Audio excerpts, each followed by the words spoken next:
जलेंगे होगा दूर घोर अंधियारा। हर एक दीपक बन जाएगा प्रज्वलित प्रचंड ज्वाला। कलम को वर दे मां शारदे,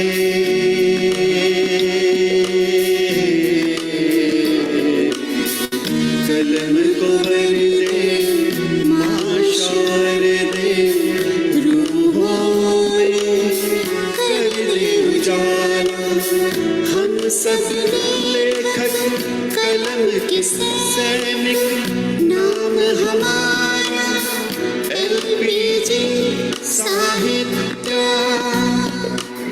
सीनों में लहके हैं हमारे साहित्य की प्रचंड ज्वाला। दीप से दीप जले LPG Sahitya Association, a fuel for soul.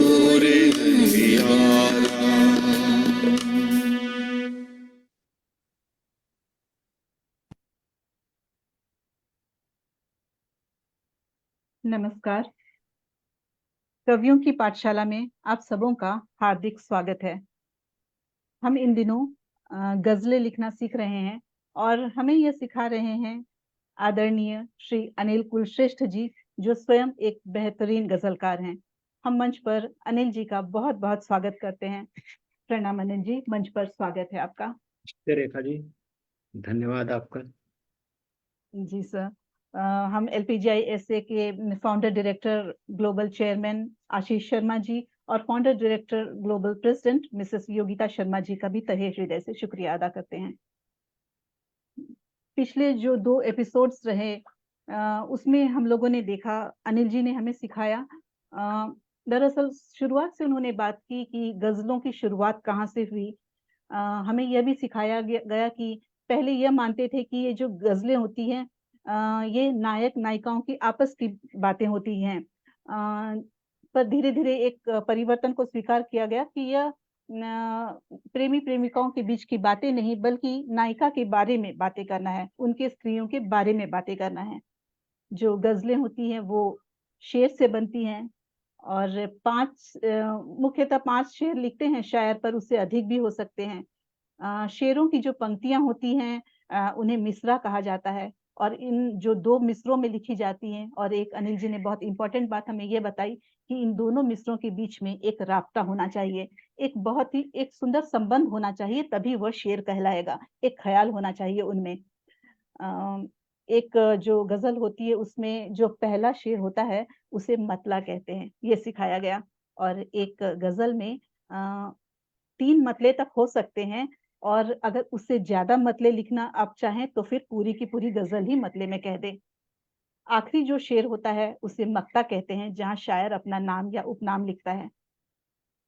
Anil ji ने हमें रुक्न के बारे में समझाया, जो ये लघु और दीर्घ का कॉम्बिनेशन होता है उससे रुक्न कहते हैं, और जो लगभग जो 8 प्रकार के होते हैं रुक्न।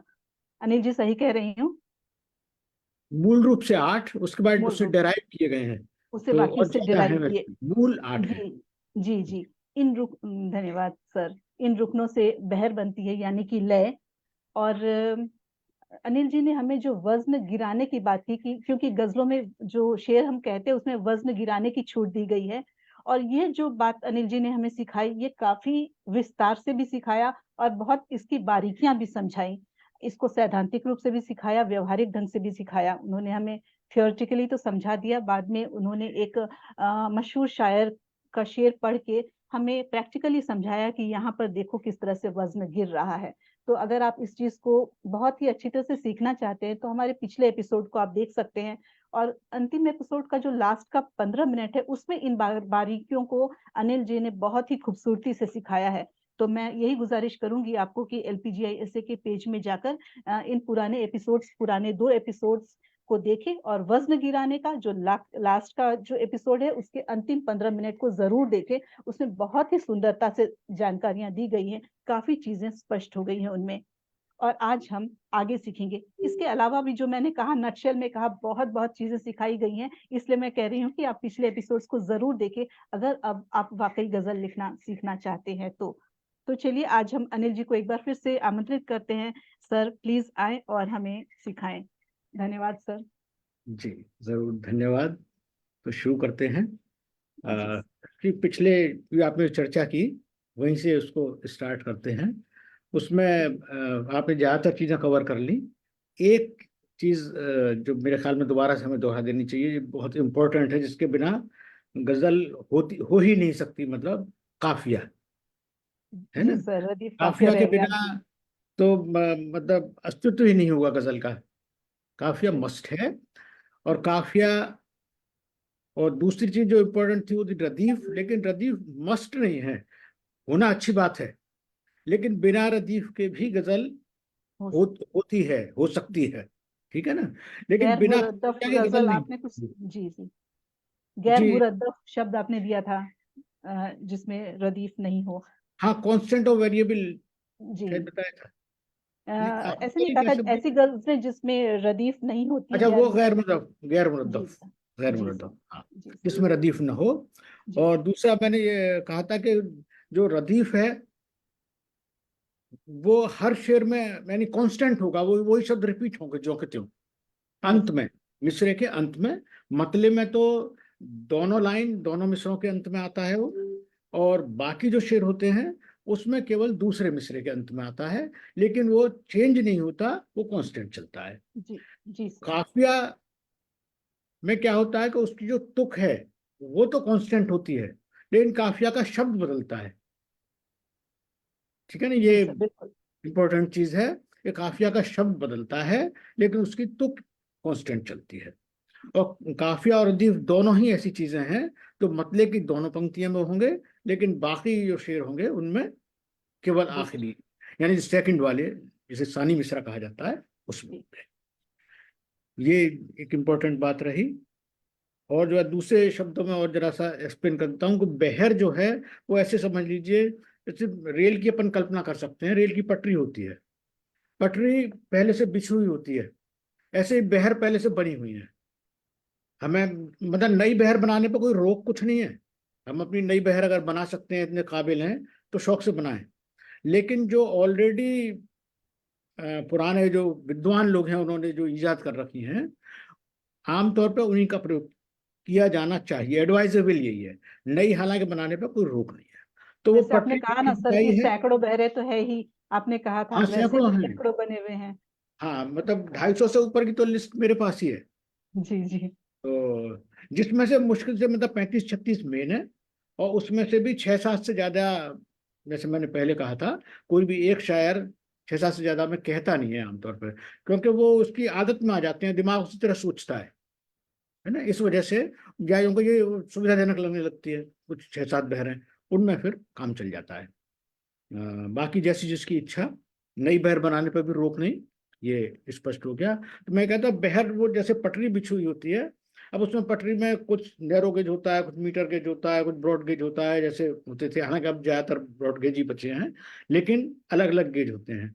तो अलग अलग गेज वाले अलग बहरें हैं, ये समझ लीजिए। लेकिन जिस पटरी पे आपको ट्रेन दौड़ानी है, तो पूरी ट्रेन उसी पटरी पे दौड़ेगी।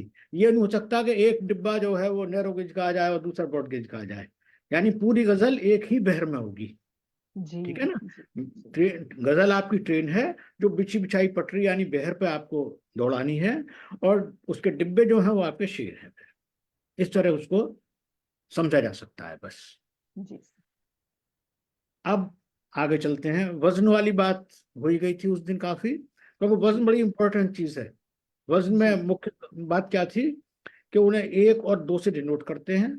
1 का मतलब जहां कम वक्त लगा रहे हैं बोलने में, वो उच्चारण पर डिपेंड है सारा कुछ, तो जहां कम वक्त लगा रहे हैं उसके लिए 1 का उपयोग करते हैं, और जहां ज्यादा वक्त लगा रहे हैं वहां 2 का उपयोग करते हैं। उसके अलावा ऐसा भी है कि जो जैसे उस दिन उदाहरण लिया था कलम, उसी उदाहरण को ले लेते हैं। कलम, इसे हम बोलते हैं क प्लस लम, इस तरह बोलते हैं, दो जी दो टुकड़ों में। तो क का तो एक वचन हो गया, लम में ल और म दोनों एक एक हैं, लेकिन लम चूंकि बोला एक साथ जा रहा है इसलिए वो उसे 2 माना जाएगा। तो कलम का जो वजन लिया जाएगा वो 1 2 ये लिया जाएगा। ठीक है ना। तो इस तरीके से ये होता है। और जहां तक गिराने की बात हुई थी वजन की, उसमें ये था कि जो शब्द है उसके आखिरी अक्षर पर जो मात्रा है आमतौर पे वो गिरा सकते हैं। ये छूट है, मतलब कोई ऐसा नहीं है कि वो गिराना कोई अनिवार्य चीज हो, है ना। एक छूट मिलती है गजल में कि मात्रा वजन को गिराया जा सकता है, लेकिन वो आमतौर पर जो होगा शब्द के आखिरी वाले जो हर्फ है उसके ऊपर जो मात्रा है वो गिराई जा सकती है, बीच में या शुरू वाले की नहीं गिराते। केवल कुछ अपवाद ऐसे हैं जहां वो संभव होता है। वो अपवाद भी मैंने उस दिन विस्तार से बताए थे, आज जी उनकी सर। जरूरत नहीं है। लेकिन जहां 2 लघु को मिलकर के और 2 यानी वजन दीर्घ हुआ है, जैसे कल, पर, है ना, जी या कलम में ही वो लम, ला और मा मिलके 2 हुए, ये जो है इनको नहीं गिरा सकते। नहीं गिराया जा सकता। जहां जी वो सर। स्वर के योग से हुआ है, मात्रा की वजह से हुआ है, सिर्फ वही गिराना संभव है। जी अब नेक्स्ट टॉपिक पे आते हैं, आज का शुरू करते हैं। तो आज पहली चीज लेते हैं अलिफ वस्ल। अलिफ वस्ल क्या होता है कि 2 शब्द जो एक ही मिसरे में पास पास आ रहे हैं, लगातार आ रहे हैं, उन दोनों में कभी कभी ऐसा होता है कि दोनों को जोड़ देते हैं, जोड़ करके, और उसका उच्चारण में परिवर्तन आ जाता है थोड़ा सा, और वजन भी उसका नए जो जुड़ के बनता है वो उस हिसाब से उस वजन में, यानी अगर बहर में जरूरत है वैसी तब, हमेशा नहीं। अगर बहर में उससे हमको सुविधा मिलती है तो उसको, उसमें होता यह है 2 शब्द जैसे मैंने कहा, पहले शब्द का आखिरी अक्षर और अगले वाला जो शब्द है उसका पहला अक्षर अगर वो स्वर है, कोई आ ई उ ओ ए, ये जो स्वर है अपने वो हैं, तो वो दोनों जुड़ जाते हैं। जुड़ जाते से मतलब जोड़े जा सकते हैं जरूरत होने पर। ऐसा नहीं है कोई हमेशा जोड़ने हो वो, लेकिन अगर बहर में के हिसाब से हमें जरूरत पड़ रही है तो हम उसको जोड़ के उच्चारण कर सकते हैं, और उस हिसाब से उसका वजन भी नया सेट हो जाएगा वो। लेकिन जब उसको लिखा जाएगा, लिखा वही अलग अलग शब्द जाएंगे दोनों, पढ़ते वक्त दोनों जुड़ जाएंगे। जी अब इसका उदाहरण आपको देता हूं। पहले तो शेर में भी दे दूंगा। वो इस तरह समझ लिए जैसे याद आया, याद में पहला अक्षर याद है, दूसरा आया है, पहला शब्द और दूसरा आया। इसका याद का द आखिरी हर्फ हुआ, उधर आया का आ स्वर हुआ वो, तो ये याद आया, याद आया, मतलब याद आया की जगह याद आया। याद आया। हाँ गजल को जी पढ़ते वक्त या गाते वक्त हाँ उसको याद आया पढ़ा जा सकता है। इससे फर्क क्या पड़ेगा कि याद का वजन था 2 1 और जी आया का था 2 2। जी लेकिन अगर वो कंबाइन हो जाएंगे, ये वसल हो जाएगा, वसल का मतलब ही जुड़ाव होता है, ये जुड़ जाएगा तो वो याद आया यानी 2 2 2। ओके।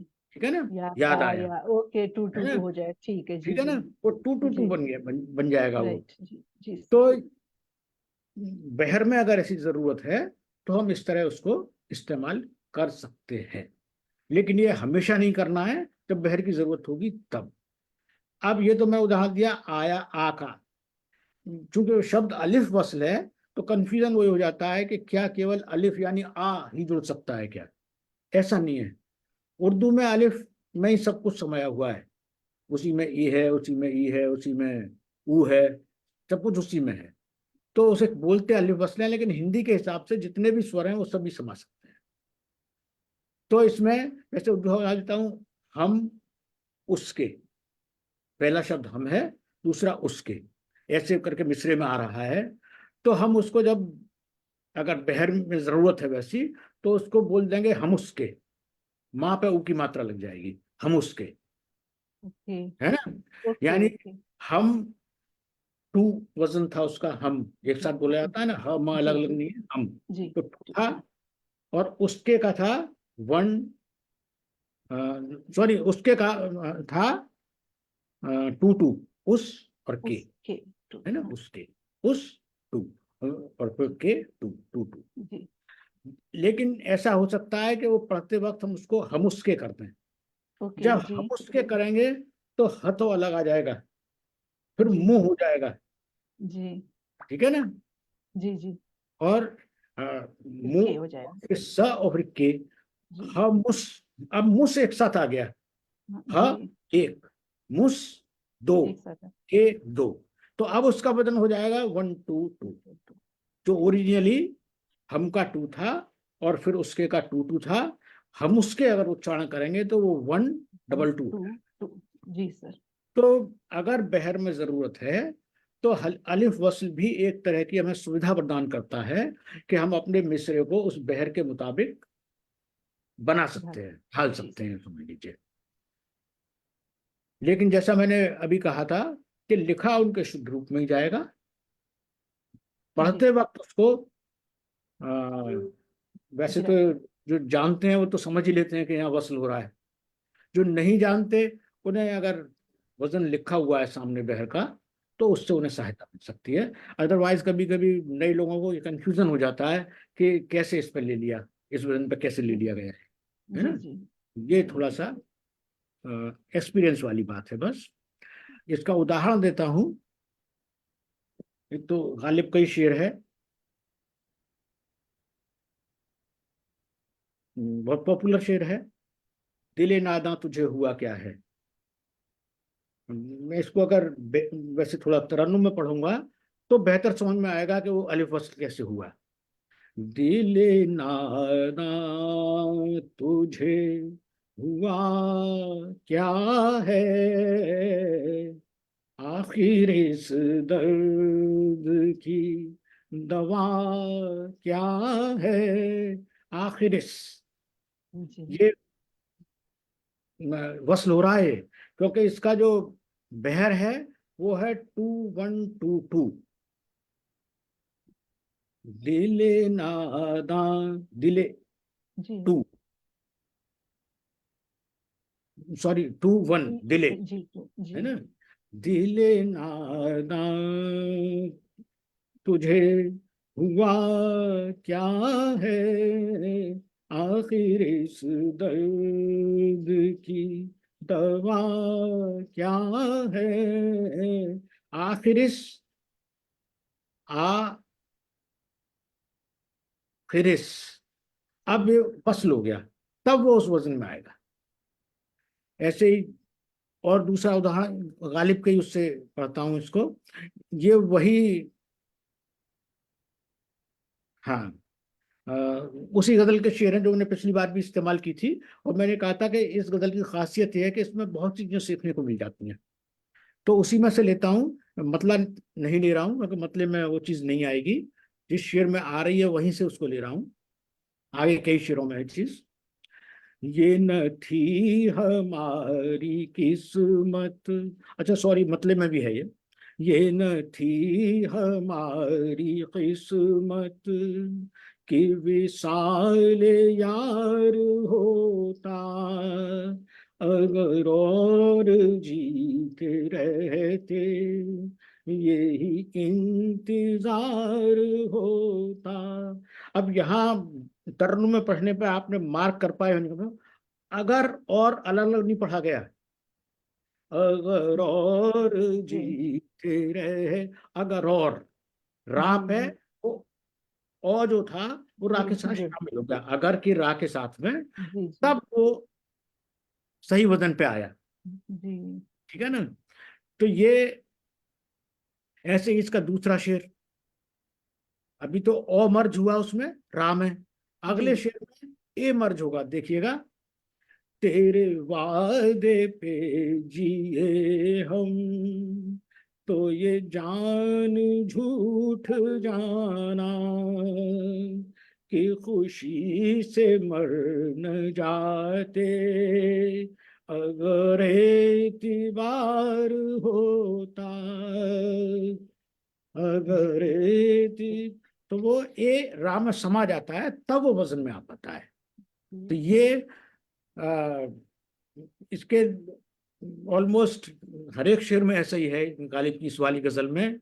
अगला शेर है, अब यहाँ देखिए, यहाँ कोई बड़ी मात्रा नहीं है, जो छोटा अ है, वो ही समा जाएगा दूसरे में। गम अगरचे जान गुसिल है, गम अगरचे, गम और अगरचे का वो माँ में ही समावेश हो गया उसका, तब वो उस बहर में आएगा। गम अगरचे माँ जान गुसिल है, पर कहाँ बचे की दिल है। तो ये हुआ, मेरे ख्याल में इतना सफिशिएंट है इसको लेने के लिए। अंग जो है, अंग का भी इस तरह वस्ल हो सकता है, अंग है ना, अंग का भी हो सकता है।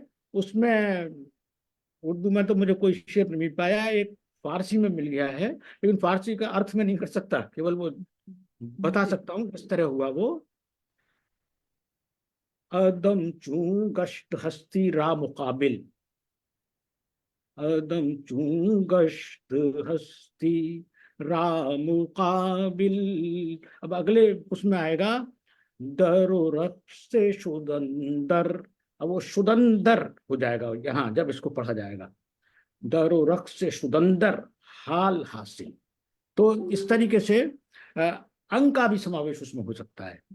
कहने का मतलब ये है कि जहां बहर की जरूरत हो वहां लगातार दो शब्दों में, जिसमें पहले शब्द का आखिरी व्यंजन है और दूसरे शब्द का जो पहला अक्षर है वो स्वर है, तो उन दोनों को वसल किया जा सकता है, यानी जोड़ा जा सकता है, अगर बहर की ऐसी जरूरत है।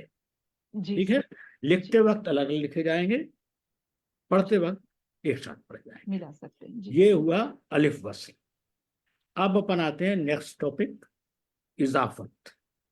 ओके। इजाफत नाम से हो सकता है कुछ लोग परिचित हो, आप परिचित न हो, लेकिन उसके स्वरूप से जरूर परिचित हैं। ये गारंटी है, जिसने भी गजल पढ़ी होगी उसने इजाफत पढ़ी जरूर होगी, समझी नहीं होगी कि इसी को इजाफत बोलते हैं बस। ठीक है ना। इजाफत क्या होता है, दो शब्दों को आपस में जोड़ना होता है। वसल में भी जुड़ रहे थे, वसल में तो वो समावेश उसके अंदर ही हो रहा था उसका, है ना। इसमें दो संबंधों को, जैसे कंजंक्शन होता है ना, उससे जोड़ते हैं, उस तरह है जैसे दिल का दर्द, दर्द दिल बहुत इस्तेमाल होता है उसमें, है ना, दर्द दिल।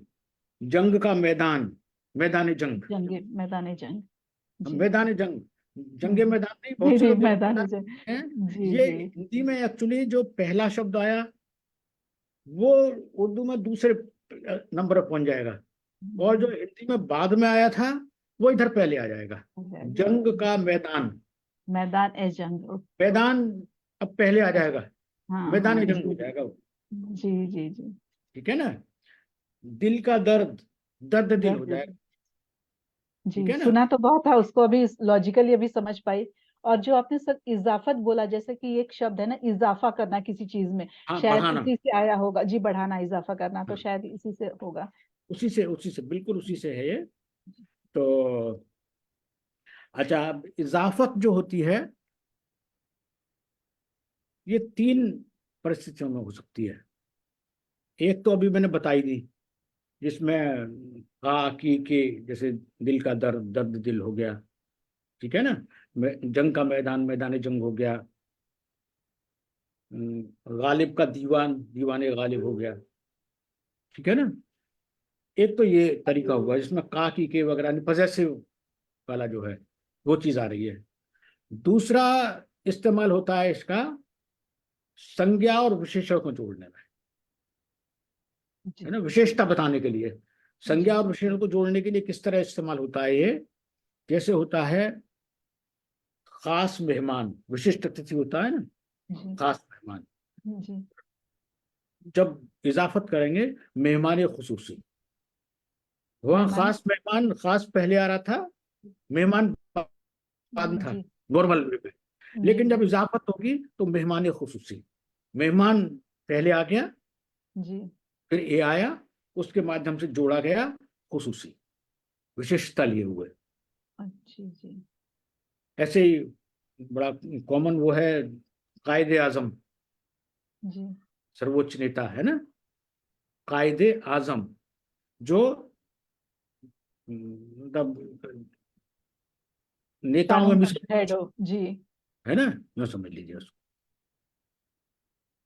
तो जिन्ना के लिए आमतौर पर इस्तेमाल किया था, कभी किसी जमाने में इस्तेमाल किया गया था। जी जी जी। तो ये करके, ये यानी दो फॉर्म हुई। तो काकी के फॉर्म की उसमें इस्तेमाल हो सकता है इजाफत, दूसरा विशेषण को जोड़ने के लिए, विशेषण और संज्ञा को, और तीसरा इस्तेमाल होता है इसका कोई सूचना देने के लिए भी होता है। अब सूचना देने के लिए कैसे होता है, जैसे लखनऊ शहर, इसको लिख सकते हैं उर्दू में शहर लखनऊ, जी। है ना, शहर लखनऊ में ऐसा हुआ, है ना, दरियाए गंगा में ऐसा हुआ, अच्छा जी जी जी। है ना। तो ये, इसमें कोई पॉजिटिव केस नहीं है और ना कोई विशेषता है वो, लेकिन ये तीसरा इस्तेमाल है इजाफत का। ओके। आ, अब इसमें जो एक चीज में क्या बताने वाला था, चलिए आता हूं अभी। हाँ, जो बीच वाला केस था विशेषण वाला, उसमें जैसे है नादान दिल, इसकी इजाफत भी बहुत जगह आती है, दिल नादान, दिल नादान तुझे हुआ क्या जी है ना। जी। तो इसकी इजाफत बहुत जगह आती है, दिल नादान। अब यहाँ एक चीज देखिए, बोल जब पहले जो फॉर्म है उसकी, उसमें कह रहे हैं नादान दिल, लेकिन जब इजाफत कर रहे हैं तो दिले नादान, फिर दिले नादान नहीं कहेंगे, फिर वो जो आखिरी में जो नून आता है, जी जी उर्दू में जी नून, हिंदी में ना, जी जी जी। तो नून का, उर्दू में तो बोलते हैं नून का ऐलान नहीं करते, अच्छा। जो उर्दू भाषा में जो इसके लिए कहा जी जाता जी। है हाँ कि हाँ। नून का ऐलान नहीं किया जाता इस केस में, है ना। जी जो नॉर्मल में होता है नादान लिखा जाता है, लेकिन जी इसमें नादा लिखा जाएगा, जी।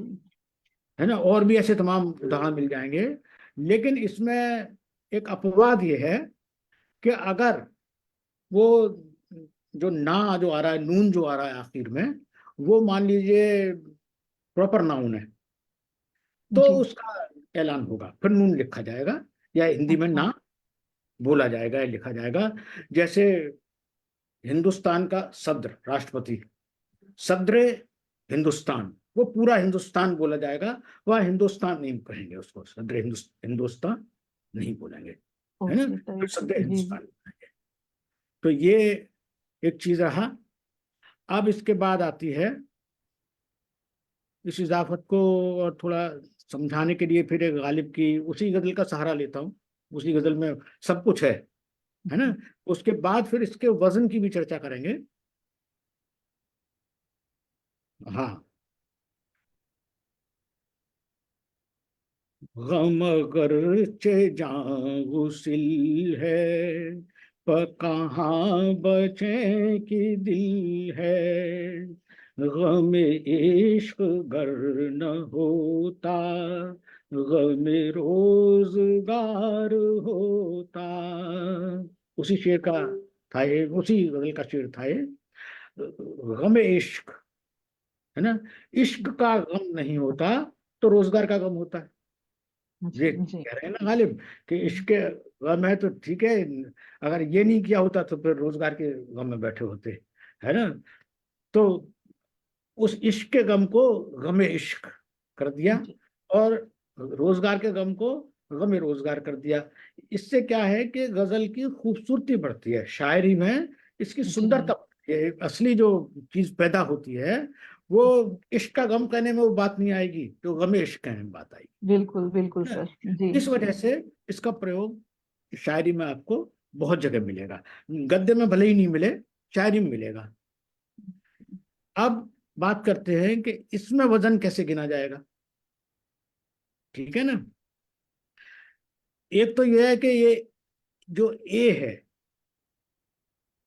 दर्द दिल, ये ए अलग से इसका वजन नहीं गिना जाता है, ये अच्छा दर्द में ही समा जाएगा, दर्द, अच्छा जी जी जी है ना। जी अलग से वजन गिनने की प्रथा नहीं है, बिल्कुल यूँ मान लीजिए, जी। है ना, या अनुमति ही नहीं है, यूँ मान लीजिए। क्योंकि कहा भी ऐसे ही जाता है ना सर, दर्दे दिल जब उसको कहते हैं तो उसमें हाँ, बिल्कुल कहा जाता है, जोड़। लेकिन एक्चुअली हिंदी में जब अपन बात करते हैं ना देवनागरी में, तब जी। इसमें दुविधा खड़ी हो जाती है। दुविधा अभी इसके पीछे एक किस्सा बताया जाता है कि एक किताब छपी हुई, गालिब का दीवान, दीवाने गालिब। अब उस पे उसका वो टाइटल था दीवाने गालिब, तो लोगों ने उसका कहा गालिब दीवाना हो गया, दीवाने गालिब, दीवाने हो गए गालिब, अच्छा, दीवाने गालिब। है जी ना। जी। तो हिंदी में क्या है, इसलिए ए लिखने की प्रथा है। जब देवनागरी में लिखते हैं डैश जी करके ए लिख देते हैं, फिर डैश करके दूसरे शब्द लिख जी देते जी, हैं। बिल्कुल सर। हाँ। उर्दू में ए अलग से नहीं लिखते, उर्दू में नीचे एक उसका विशेष उनका निशान होता है, उसे लगा देते अच्छा हैं। अच्छा। तो कहने का मतलब यह है कि हिंदी में इसलिए जो दीवाने गालिब लेके जो वो हुआ था, बाकायदा मतलब इन्हें कहीं पढ़ा है ये, तो उसकी वजह से डिसाइड किया गया कि उर्दू हिंदी में जब देवनागरी में लिखेंगे तो अपन डैश जी लगा के ए लिखा अलग जी। से लिख देंगे, लेकिन वजन में वो नहीं गिना जाएगा। वजन तब उसी में गिना जाएगा। वो सिर्फ बिल्कुल। भ्रम रोकने के लिए ऐसा किया गया। अगर कोई दर्द दिल को सीधे दर्द ए की मात्रा भी चढ़ा देता है तो मान्य है वो, और जी दर्द ए दिल अलग अलग भी लिख देता है, तब भी वजन उसका दर्द दिल ही होगा, ठीक है सर, ठीक है ना। बिल्कुल। जी तो जी ये जो वजन है ये हर्फ इजाफत कहलाएगा। ये ए जो है, जी। ए एडिशनल जिसमें जोड़ा गया ना, जिसकी हाँ, इजाफत सही की, सर। उसे जी, कहा गया हर्फ इजाफत। हर्फ बिल्कुल। इजाफत का जो वजन है वो एक होता है, सिंगल, सिंगल, लघु। टू नहीं होता। जी लेकिन कभी कभी टू भी किया जा सकता है। मतलब पहले अभी तक हमने पिछले सत्र तक जो बात की थी, पिछले सेशन तक, वो वजन गिराने की थी। ये जी एक ऐसा अपवाद है जिसमें वजन बढ़ भी जाता है।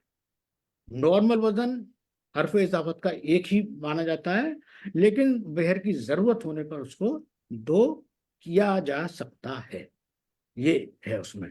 मतलब वहां ऐसा नहीं है कि नॉर्मल दो हो और गिरा के एक किया गया हो इस केस में। अच्छा अच्छा जबकि अच्छा। नॉर्मली दो को गिरा के एक करते हैं या एक को बढ़ा के दो किया जाता है, सिर्फ तब जब जरूरत हो। नॉर्मल वजन वो एक ही चलेगा। अब उसका भी मैं उदाहरण आपको देता हूँ। गालिब का ही शेर है और उसमें दोनों वजन आपको मिल जाएंगे एक ही शेर में। हर्फ जी इजाफत ए है, उसका वजन एक जगह एक आया, एक जगह दो आया। देखिए कैसे है।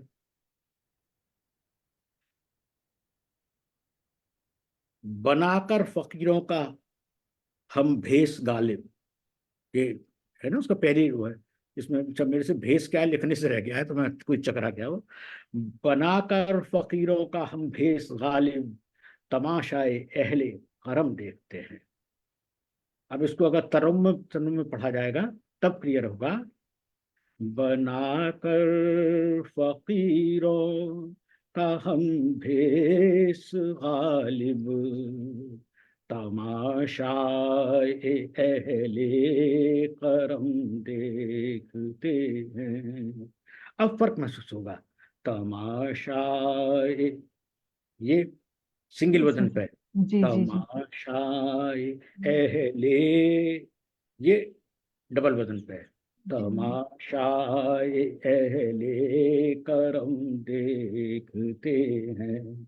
तो एक ही मिसरे में हर्फ इसावत वही ए है, लेकिन एक जगह गालिब ने उसको एक के वजन पे यूज किया और दूसरी जगह उसको दो के वजन पे यूज किया। जी मैंने जी। सिर्फ इसलिए इस शेर को पढ़ना चाहा। और एक शेर और ऐसा ही आपको पढ़ता हूँ।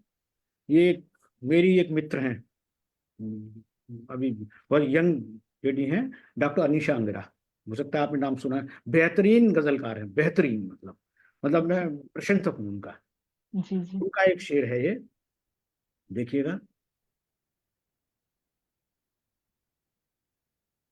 है सबकी हस्ती का फसाना, एक मुसलसल जंगो जदल। है सबकी हस्ती का फसाना, एक मुसलसल जंगो जदल। अब अगले मिसरे मार्क कीजिएगा। पैदाइश के दिन से ही है हर शय जेरे तेगे अजल। अभी शायद पकड़ में आया ही नहीं आया, मैं कह नहीं सकता, मैं दोबारा पढ़ता हूँ उसको क्योंकि इसकी जो बहर है वो अलग तरह की है। ये हिंदी की बहर है, एक्चुअली उर्दू की बहर नहीं है। पैदाइश के दिन से ही है हर शय ज़ेरे तेगे अजल। अब क्लियर होगी। हर शय ज़ेरे, यहाँ जो हर शय ज़ेरे तेगे अजल, पहला जो दो ए है वो दो पर लिया है, और दूसरा जो है वो एक पर लिया जी है ना। पैदाइश के दिन से ही है हर शय ज़ेरे तेगे अजल। तो इसमें जेर जेरे में ए को पूरा पढ़ा जाना है, और तेगे अजल में ए को शॉर्ट पढ़ा जाना है, तब वो एक्चुअली बहर में आएगा। ये जो बहर है ये बहुत कम शायर इस्तेमाल करते हैं। ये हिंदी से आई हुई बहर है। उर्दू में ऐसी कुछ बहरें हैं जो मूल रूप से उर्दू की नहीं है, जी जिन्हें मात्रिक बहर बोला जाता है। जी। अब नेक्स्ट उस पे आते हैं। मेरे ख्याल में टाइम भी होने ही जा रहा है, 5-7 मिनट ही बचे होंगे। नहीं सर, अभी टाइम है एक्चुअली, है 20 मिनट जितना है जी। है 15 मिनट तो है सर, 15 मिनट है तो ठीक है। जी जी बिल्कुल बिल्कुल। तो नेक्स्ट टॉपिक है वावे अत्फ, वाव ए अत्फ। ठीक है ना। अभी तक हमने दो बात की, पहला अलिफ वस्ल की बात की, फिर इजाफत की बात की, और ये वावे अत्फ ये तीसरा तरीका है। ये भी दो शब्दों को जोड़ने का ही तरीका है। ठीक है ना। ये किस तरीके से जोड़ते हैं इसमें, ये भी खूब पढ़ा होगा, जिसने गजल पढ़ी होगी उसने पढ़ा ही होगा, ऐसा संभव ही नहीं है कि न पढ़ा हो। लेकिन उसका ऑफिशियली नेम क्या है, बस ये जानना बाकी था। तो वाव जो है उर्दू का एक शब्द है जो हिंदी में आमतौर पर ओ या ओ दो तरह इस्तेमाल होता है। ओ और ए, ओ दो तरह। जैसे अब इसको और की जगह पे, हिंदी में जो और है या वह है, उसकी जगह इस वाव का इस्तेमाल हो जाता है, वाव अत्फ का। वाव अत्फ में क्या करते हैं, जैसे बोलना है मीर और गालिब, उसे एक साथ मिला देंगे मीर और गालिब। जी ऐसा सुना है सर। जी जी हाँ, जी जी, शायरी में काफी अक्सर आएगा जी जी दीन जी और ईमान, दीनो ईमान, जी है ना। ये अक्सर हो जाता है। तो बहुत कॉमन यूसेज है शायरी के लिए, लेकिन ऑफिशियली इसको बोलते वावे अत्फ हैं, ये बस जानने की जरूरत थी। अब इसमें खास बात क्या होती है, जो इजाफत पर भी लागू होती है, वाव अत्फ पर भी लागू होती है, कि दोनों चीजें तभी हो सकती हैं जब वो जो दोनों शब्द हैं जिन्हें हम जोड़ रहे हैं जी वो एक ही भाषा के हों। दो अलग अलग भाषाओं के शब्द नहीं जोड़े जा सकते। ठीक है ना। जी यानी जी अरबी फारसी हैं तो दोनों अरबी अरबी के हों, फारसी हैं दोनों फारसी फारसी के हों। और हिंदी में तो इजाफत होती ही नहीं है या वावत होता ही नहीं है, तो हिंदी के शब्द के साथ तो कतई नहीं होगा। जैसे रहमो करम हो सकता है, दया व करम नहीं हो सकता जी है ना। जी जी रहमो करम हो सकता है, क्या होता ही है मतलब, लेकिन हम चाहें कि उसको दया व करम लिख दें तो वो नहीं, क्योंकि दया जो है वो हिंदी का शब्द हो गया, यानी संस्कृत निष्ठ शब्द हो गया। हिंदी के शब्द कुछ ऐसे भी हैं जो उर्दू हिंदी में कॉमन है, लेकिन जो मेनली जो संस्कृत निष्ठ शब्द हैं, जी जी, दया तो है ना। बिल्कुल हिंदी ही है जी सर। हाँ, ऐसे ही सुबह शाम होता है, जी लेकिन सुबह संध्या नहीं कर सकते, है ना। जी ये जरूरी है उसमें कि इस तरह से उसको लिया जाए। मतलब ये हमें ध्यान रखना है, क्योंकि हम एक्चुअली जो कम उर्दू जानते हैं ना, मैं भी कम उर्दू जानता हूँ, लोगों को लगता है आप लोगों को शायद मैं जानता होगा, लेकिन मेरी भी तो बेसिकली तो मैं हिंदी भाषी हूँ ना। तो उर्दू तो मेरे लिए कोशिश जरूर की सीखने की, लेकिन ढंग से सीख पाया ऐसा मैं कोई कह नहीं सकता कतई भी। तो अब इसमें भी वजन की बात करेंगे, इसकी वाव की, इस जगह पे वाव अत्फ के रूप में। तो वजन इसका भी जैसे इजाफत के केस में ए का था, सेम केस वावत्व का होता है कि इसका भी जो स्टैंडर्ड जो वजन है वो 1 है, जी ठीक है। लेकिन अगर बहर में जरूरत है तो इसको भी बढ़ा के 2 किया जा सकता है, लेकिन नॉर्मल कोर्स में उसको वही लिया जाएगा, 1 ही लिया जाएगा। बढ़ा जरूरत होने पर 2 ले सकते हैं। दूसरे इसके साथ भी वही है कि इसको कायदे से तो अलग से नहीं दिखना चाहिए और वजन भी अलग से नहीं लिया जाएगा।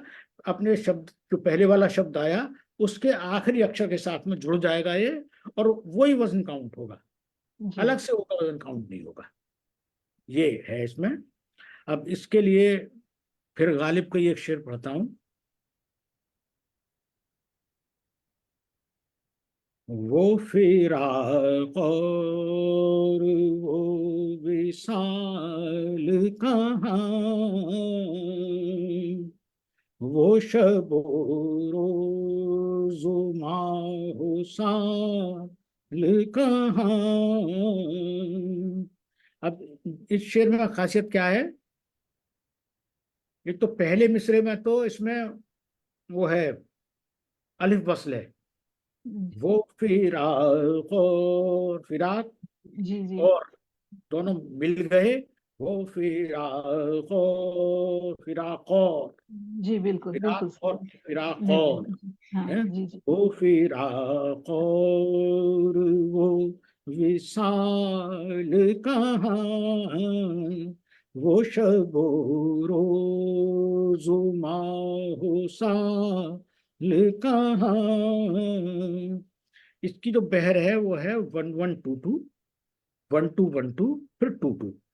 अब इसके दूसरे मिसरे पे जब गौर करेंगे तब समझ में आएगा उसका कि इसमें जो वाबत है यानी ओ है वो 3 बार है, लेकिन तीनों बार में पहला जो ओ है वो तो 2 के वजन पे है, बाद के दोनों जो है वो 1 के वजन पे है। गौर कीजिएगा, वो शबो रोज, शबो पूरा उच्चारण यानी जी पूरा जी मतलब बड़ा दीर्घ उच्चारण हुआ। जी जी वो शबो रोजो माहो साल कहाँ, रोजो में ओ की 1 वजन पे लिया, ठीक है ना। जा के ऊपर ही शामिल हो गया वो रोजो, जो जी है जी, ना। और ऐसे ही माह में माहो, पर 1 के वजन पे लिया है। वो 1 के वजन पे।